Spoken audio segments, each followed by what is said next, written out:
Hello, good evening. Today's currently Monday, but it's like midnight Monday, so it's like Sunday night in the Monday morning, but it's midnight. I was recently thinking, I was like, I should do another vlog of like what I read in a week as a university student. I'm back from my study abroad and I've gotten, for the most part, mostly settled in, and I haven't been reading as much, so I'm hoping that this will encourage me to read a little more. Currently checked out from the library, the Levy library. I have Harry Potter and the Chamber of Secrets. I'm about 57% through and I have 3 hours to go. Not that bad. I like it so far. I rewatched all of the movies with my boyfriend and we just watched the 7th movie and it's crazy. There were a couple of details where I was like, the book actually didn't happen like that. I actually hadn't seen all the movies before, but I have read all the books, so it was fun to like kind of see that, even though it's been a while since I've read the books and I'm rereading the whole series again. But right now I'm currently on the 2nd book. Oh, you can see all my laundry on my bed. That's embarrassing. But yeah, this is just a week of what I read. I will say though, I have a lot of research articles that I need to be reading for my classes and for myself in general. Today I read 2 whole research articles, and then I'm thinking about kind of reading and going through at least half of one more before I go to bed. So I'll probably get changed and read that while I'm in bed. These research articles are about like dementia and about how bilingualism can or can't help prevent dementia and dementia symptoms. So it's really interesting to learn about that. The previous one I just read was about, they did this study in India to see like the bilingualism and like the experience of bilingualism, because when you do a lot of research on bilingualism, it's because of immigration. So people move from one country, their home country, to another. For example, my parents moved from Mexico to the US and then they pick up the 2nd language in the US. So that is kind of like the bilingual experience. But in India, a lot of people are already bilingual. They speak it informally at home and they learn it educationally at school. And then something else that was really interesting about the study is that there are people that are bilingual in India that are illiterate. It's interesting to learn from that perspective, because then you can get the perspective of bilingual illiterate people versus monolingual literate people and see how that kind of compares with like the onset of dementia symptoms. So that was really interesting to learn about, and like just reading about it was really interesting. I'll make sure to like cite what I'm reading down below. Literally everything. Typically I do that anyway. Like when I'm reading, I put since I read books for the most part, in the description box I write like the name of the book and the author. I'll do the research article and the author. I honestly don't really know necessarily how the sources may be cited, but I think I'm gonna make my bed because I was just doing laundry, so my bed is kind of a mess. So I'm gonna make my bed, get changed, and then read for a little before I go to bed.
Good morning. It's like 11, which is fine, but I meant to wake up like an hour earlier.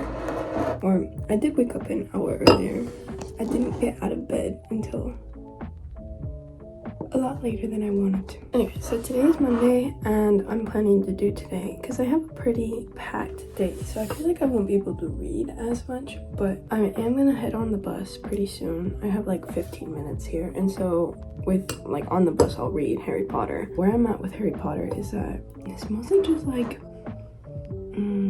how they're like kids, right? And they're trying to figure out who opened the Chamber of Secrets. So they're brewing the Polyjuice potion right now. And then Harry had a little conversation with Dobby to see like, oh, like, you were the one trying to kill me? And he was like, no, I just wanted you to go home.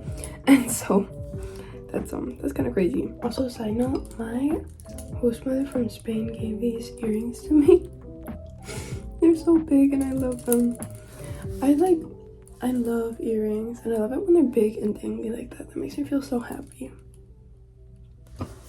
I just had a dream last night that I missed my Spanish quiz that I'm taking today. And I was like, oh my gosh, you told me from 12 to 5. Maybe I can take it later. It was terrible. It was terrible. I hated missing my Spanish quiz. It freaked me out.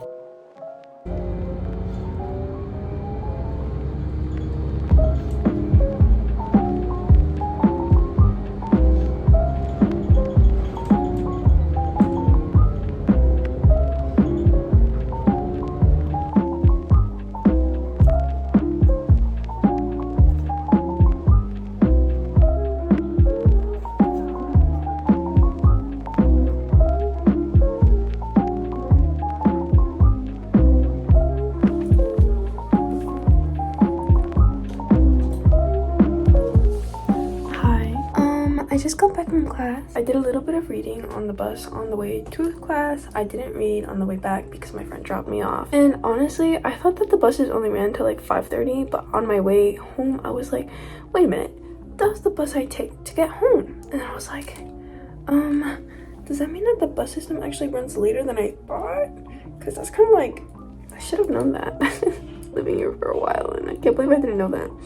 So I could probably take the bus home a little later than I expected, which is really convenient because I thought I could ride the bus back at 5:30, but maybe that's just for Fridays. You know what I mean? You know how sometimes on Fridays they're like everything closes a little early, including the buses, but whatever. So I got to read a little bit of Harry Potter. I'm now 58% and have 3 hours to go. Crazy, considering my ride is only like 20 minutes to and from school, so I mean, to school, so it doesn't really matter. But I did read a couple of other things. I read the the letter that I think his name is Cray something had written to, I'm not really sure who. I think it's directed to like universities and educational places, that there should be essentially no places where, how can I phrase this? Let me grab my computer and let me get the exact wording down.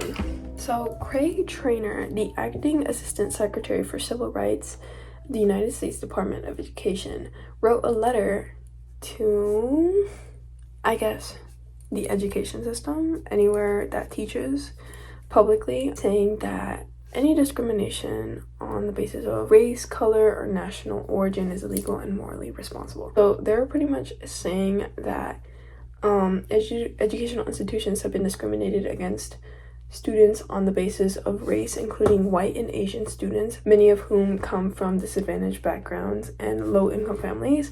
So he's saying that low-income families from white and Asian communities are being disadvantaged because there are other races and ethnicities that are getting preference for who is getting into colleges, universities, and K through 12 schools.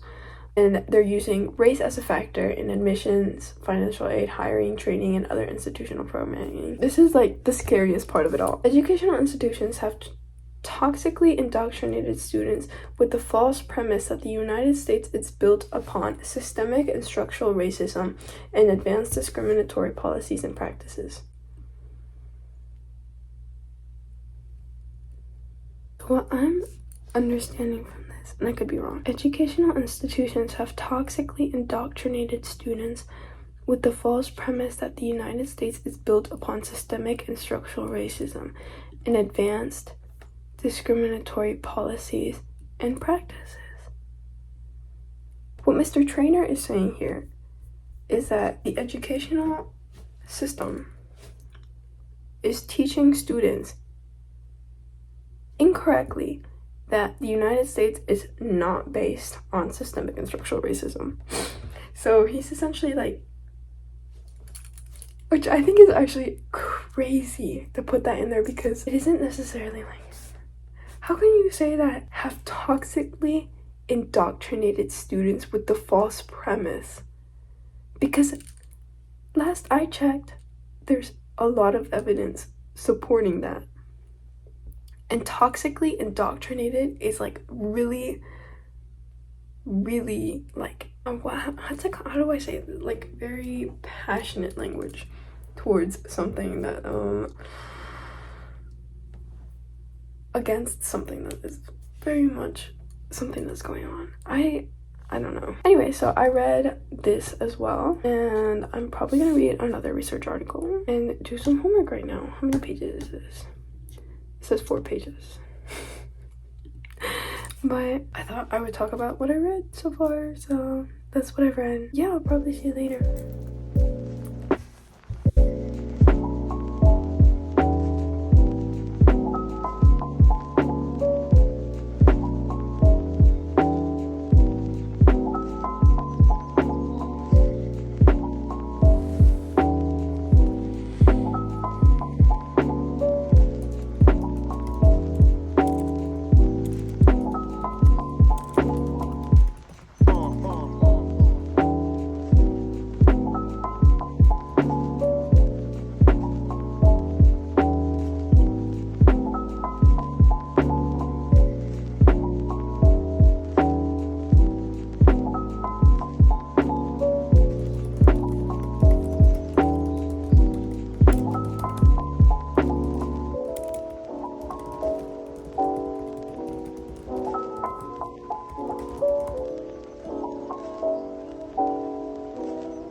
Good evening, gang. It's like 11 and I'm so tired.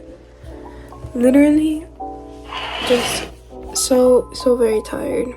So today has been quite an packed day, honestly.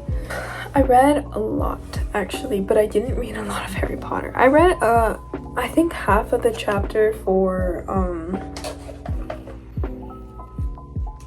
Harry Potter and the Chamber of Secrets. I read like half of what chapter I was on while I ate lunch, which was really fun. I really enjoyed it actually. But I also did a lot of like reading from my classes. So I read one research article, which is paper 4. I know what that means, but I don't remember the title of the research article, which is just talking about like, it's like a literature review of like 172, I think, other research articles that touch base with like dementia and being bilingual or just monolingual in and the effects it might have on dementia, if any, period. And then I read a lot for my voice disorders class. I read like the reading that she had. I think that was like 12 pages, but it was like 12 pages of a PDF where it has 2 pages together. So that was more like 24. I could be wrong. I should probably redo the math for that. And then I also read another article that I had to read for another class for like the 2nd or 3rd time. I had to answer some questions to that. So I just kind of reviewed it briefly, really quick. And that article was about language acquisition in kids and infants. That one kind of explains like the difference, if pretty much is trying to answer the question that if infants are able to distinguish different sounds or different, I think the word is phonemes, different phonemes at 6 months, even if it's not in their dialect, like not in their native language. Like the example they used is ba and ba. So if you speak English, that was probably really easy for you to distinguish, but if you speak Spanish, it might be a little bit more difficult because those sounds aren't really distinguished in the Spanish language. So essentially what this research article or these authors were essentially trying to answer is that, does it kind of correlate the same way with you seeing it? So infants are of around 6 months are really, really sensitive to different perceptual differences. For example, they can even distinguish different monkey faces. They can distinguish really well different faces of ethnicities, and they can distinguish really well not just like visually, but also like auditorily. I don't know if that's the right word. Like I said, the sounds that we make, they're really sensitive to all of that.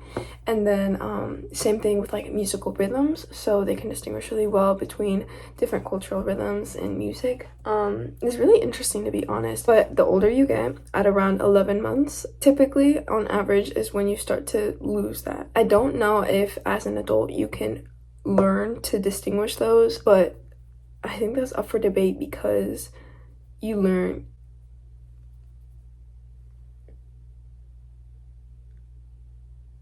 I think I have a bug in my room. You miss like that critical period for learning these things in your infancy. So yeah, they did find that there's actually a difference, especially in infants. I think there was a statistical significance. Man, I'm like throwing these words around and I don't really remember if they're the right terms, but essentially there is a significance, and they did find that at around 6 months all babies were able to distinguish the ba and ba, and then at 11 months the English learning babies were able to distinguish them for the most part on average, versus on average the Spanish speaking babies were not able to distinguish. And then they did the same thing for adults, because they're like, what about adults? What are they finding? Maybe you can relearn this, and we just didn't know. On average, English speaking adults really, really well at distinguishing the ba and ba, auditory, visual auditory, like ba and ba sounds, versus Spanish speaking adults. There has gotta be a bug in my room. How did I get in here? That's kind of weird. Spanish speaking adults, not so much. So on average, that was really interesting to learn about. But yeah, aside from that, in Harry Potter, my update is that Hermione got turned into a cat, so that was fun. Moaning Myrtle made a lot of fun of her for that, and so I thought that was kind of funny. Yeah, I think they're getting closer to solving the mystery. It's really interesting after just having seen all of the movies kind of like mostly straight. It's like interesting to see like how different this book is. Like Peeves the Ghost isn't in it. Percy isn't as prevalent in the movies as he is in the books. Like he appears everywhere all the time. Ginny seems to have a bigger presence. There's a lot more allusion to Ginny in the second book than there was in the second movie. I'm gonna keep that vague, but I'm really enjoying it so far, so I'll keep reading that. This is like my third read of Harry Potter. I feel like I've been really slow in reading that, obviously because I've been reading a bunch of other things. So yeah, now I'm just gonna get ready for bed. I'm really, really tired, and I have to wake up early tomorrow. It'll be a great day. I'm so excited. I have to read one more research article before my meeting with my professor tomorrow, and then I should be all good to go. So that's what I'm hoping to be able to do at least tomorrow. But maybe I'll read a little tonight. I'm thinking about starting to edit the video. That was Tuesday's update. I know I literally did not film today because it was just a long day. Bye bye.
Good evening. It's around 8, kind of late, not gonna lie. Today I read a couple more.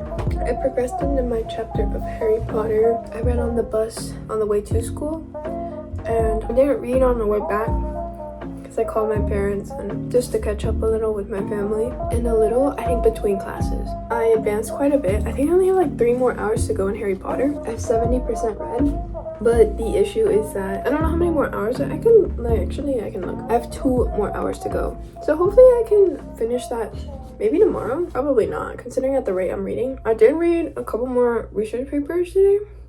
I only read 1 research paper today. So overall, I haven't really done much reading, mostly because I don't know. I think today has been mostly like event day. I got coffee with a friend this morning, and then after coffee I went into office hours with a professor. After office hours I ate lunch and prepped for office hours with another professor, and then I had class, and then after class I went to I don't really know what it's called, documentary over the rates of mortality that Black women have when giving birth in hospitals within the US, and just kind of talking about the socioeconomic inequality that America's healthcare system has. Yeah, it was actually really interesting. The documentary just kind of related quite a few experiences of Black women that have faced this huge disparity in where they're in a hospital and they're getting ready to give birth or are in the process of giving birth, and just a bunch of complications come up, and how doctors are reacting and what they're doing, and how it affects them and how it affected them and the outcomes of it. It was honestly really sad, considering just the stories. It was really disheartening to like listen to it and to hear it, but I'm really glad I went, because as somebody that wants to go into healthcare and into that, it's really important to listen to different perspectives and to see how they're getting treated all around, and what I can do to relieve as much as I possibly can in that regard. And it's good to be knowledgeable of this, because it talked a lot about the pain that they face and how they might not be able to express, or how how they aren't able to express their pain, or how they're not disregarded. The pain is disregarded in a sense. So it was really interesting. I really enjoyed going, and then afterwards they had like a little, everybody sits on sofas, everybody talks to the audience, and if you have any questions you can go up. The director of the documentary was there. She is a professor at U Chicago, so it was really it's really insightful. I'm glad I went. And then afterwards I just came back. I saw a squirrel eating a nut on the way back home, so that was really fun. But yeah, now I'm just gonna get ready for class, really. I'm hoping that after I do my work, shower, fold some laundry, I can get in bed and read for a little bit. I would really like that. I feel like I kind of just want to finish Harry Potter. I've been reading it for months, and I would really like to read a different book. I have a couple checked out on the Libby app right now, so I'm kind of excited to get onto that. But something I want to complain about really quick, on the Libby app, I literally check books out from the library and then they won't appear on my Kobo. So that's something that, one of the reasons that I was really looking forward to getting a Kobo and having my own Kobo was because it would work really well with Libby and the Libby app, and that I can literally just go to like my books and then have a little section for the library. No, wait, just kidding. In the home section, there's like an overdrive, borrow ebooks from the public library, and view your public library holds. You can see in that bottom section there. It's honestly like really nice to have that, but like if I go to, I can't see the books I have from the library. I don't know why. Okay, so I have Station 11 on hold, and it'll be available in 11 weeks. Yeah, I don't understand why I can't see the rest of my library books here. Oh, it's asking me to join the Wi-Fi.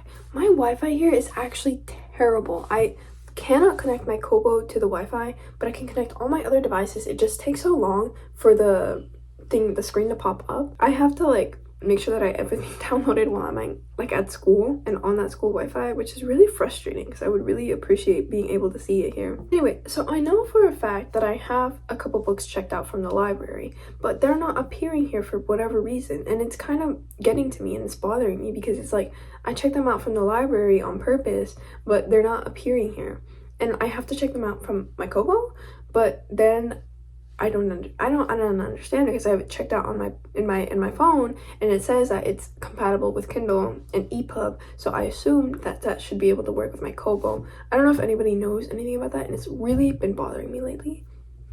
So anyway, why are they not appearing in my Kobo? Like, that's why I got the Kobo, and why is, I don't know, there must be some disconnect there, and I don't know if it's because I'm not on the Wi-Fi, or I don't know, I need to figure it out. But yeah. You know what's really cute?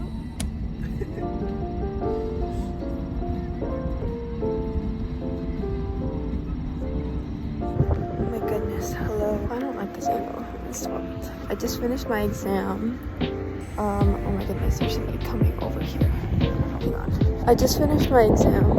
I think it went pretty good. I feel criminally okay for the amount of studying I did for it, which I feel like is pretty good. A good sign that if I don't really study too much, at least paying attention in the class is okay.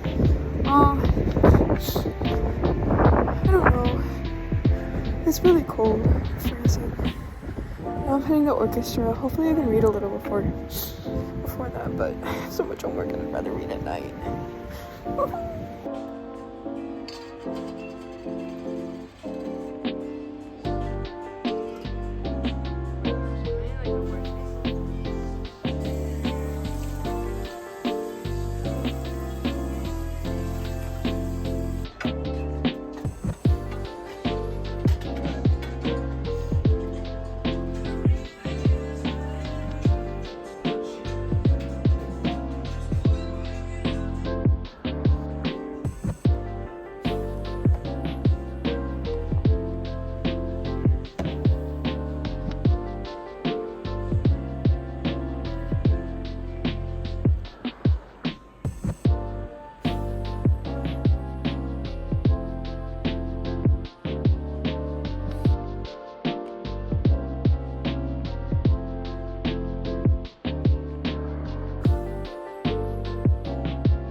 Good morning. It's Saturday. You know what? Maybe I can actually lift this because I look kind of funky. It's Saturday morning. I've just woken up for the most part. I ended up finishing Harry Potter yesterday in the morning. I call Fridays like my sleep-in day, where I really just wake up around 9 and start doing stuff, but without an alarm. So I did that yesterday, and I woke up, I did some work, read a couple chapters of Harry Potter, got up, and my boyfriend picked me up for breakfast.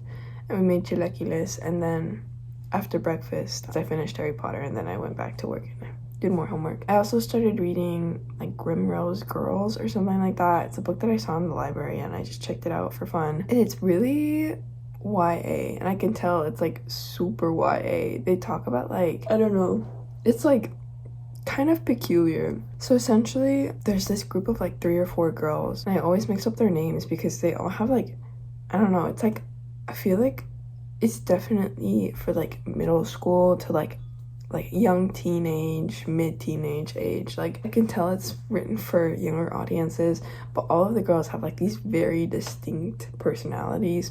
One of them is rebellious, and she can't let anybody in. She's got all these walls up, but it's very obvious.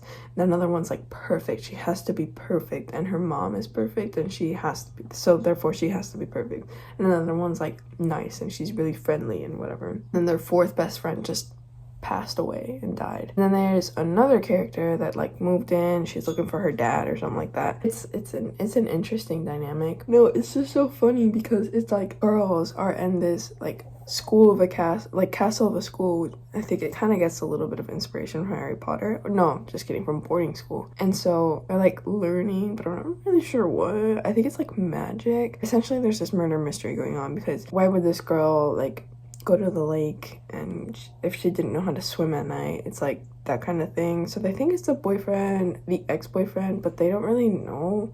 And so it's just not necessarily my cup of tea. But it's really interesting. It's like reading it, it's like reading some sort of Wattpad in a way, about how she's had such a rough childhood and how she's, like, so sad and upset, but her beautiful waist length curls just flowed behind me, and I looked at my vibrant green eyes in the mirror, and I'm like, what? What does this have to do with anything? So it just feels a little immature in that sense. But aside from that, that's kind of, in a way, I think I read a little more than what I usually would in a week this week, because I was trying to like film some sort of content. But for the most part, I do read a lot of like my textbooks, and I've been starting to read a lot more research articles for my classes. Yeah, for the most part, that's what's been going on. I honestly don't really, I enjoy reading all of it, but I do miss like going back home and like just like being able to read whatever I want at the end of the night. But it's always good to learn something new. But thank you so much for watching. If you stayed to the end, thank you. Hopefully I can continue with this. I had fun. I had never actually filmed anything while at school.